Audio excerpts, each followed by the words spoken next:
Là-dessus sur la France. La France, il est généralement pas possible de déshériter sur l'héritage ou déshériter son enfant. Alors en France, il est généralement pas possible de déshériter son enfant totalement. Le droit français protège les descendants, les enfants, petits-enfants et les enfants en cas les petits-enfants en cas de décès ou de renonciation à deux autres parents. Donc, si les parents, ils veulent pas l'héritage, ben, les petits-enfants, on en a le droit, Donc, si ça, tu peux venir mêler dedans. C'est une histoire sans fin, mais dirait. Le principe de réserve est héréditaire. Donc, la réserve héréditaire, c'est une partie du patrimoine du défunt que est obligatoirement attribuée aux héritiers réservataires. Donc, cette part, il varie en fonction du nombre de marmailles. Un marmaille dans la moitié du patrimoine. Deux enfants dans les 2/3 du patrimoine. 3 enfants en plus dans les 3/4 du patrimoine. Et puis, la partie restante est appelée quotité, donc c'est pas quantité, quotité, donc disponible, il peut être librement délégué ou donné à une personne de son choix, par exemple à son conjoint, un autre marmaille, un ami, une association. Que les associations, quand il fait donner un legs, comment là, il peut donner là. Vous connaissez, le travail pour faire des legs là. Donc on est là aussi, il existe des exceptions majeures avec voilà, pour l'indignité successorale, si on ne veut pas donner à où. Il y a des exceptions. Un marmaille peut être déshérité s'il est déclaré indigne d'hériter, donc passer par la justice.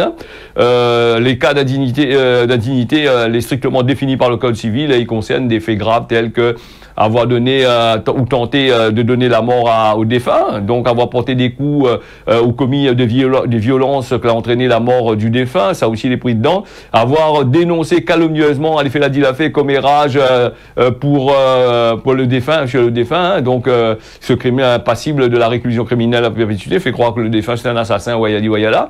Et donc là aussi avoir commis un crime ou un délit contre le personne que les morts, que tout le monde, papa ou de famille, et avoir été condamné pour ça, et avoir été condamné aussi pour le nom de l'assistance à personne en danger, en péril sur le défunt.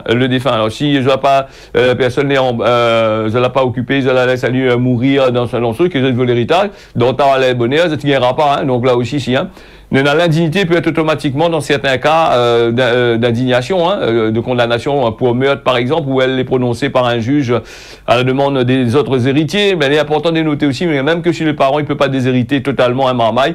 Il peut influencer sur la répartition des biens via la quotité disponible. Par exemple, il est possible de faire des donations ou des legs à d'autres marmailles ou à des tiers sur la quotité disponible. Souscrire une assurance vie dont les bénéficiaires n'est pas les héritiers réservataires. Voilà, les capitaux d'une assurance vie ne font pas partie de la succession, sauf si les primes les manifestement exagérées là-dedans. Donc en résumé, le droit français, Idianou Coma, dans le droit français, le droit français est très protecteur, entre guillemets, pour les enfants, et très protecteur pour lui-même, parce que lui gagne des intérêts, lui gagne de l'argent là-dessus, quand il fait des héritages, on a des partages, l'État il tient sa part dessus, il tient ses 20% dessus, si on a 1 million, on lui prend quasiment 200 000 euros dessus, et après le partage qu'on a divisé avec 4 enfants ou 2 machins, il apprend 20 000 euros en plus sur chaque marmaille, attention aux autres, si le terrain coûte, chacun la gagne 100 000 euros, sur 100 000 euros, il gagne 20 000 euros, dans la limite des 100 000, il ne trop pas. Quand on est en dessous de 100 000, il prend pas trop, il prend un peu, mais quand il arrive à partir de 100 000, c'est 20%. Il croit qu'il encore 20 000 euros à peu près. Après, on a les frais de notaire, on a tous les frais faut bien mettre le terrain sous le nom, on a le permis, la case, on a l'acte, tout ça là, tout ça, machin.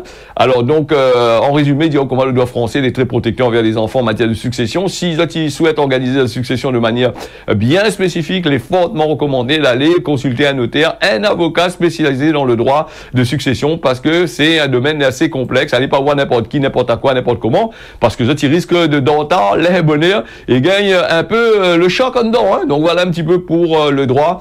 Et comme on dit, nous va en parler lundi, mercredi et vendredi. Et aujourd'hui, nous les vendredis.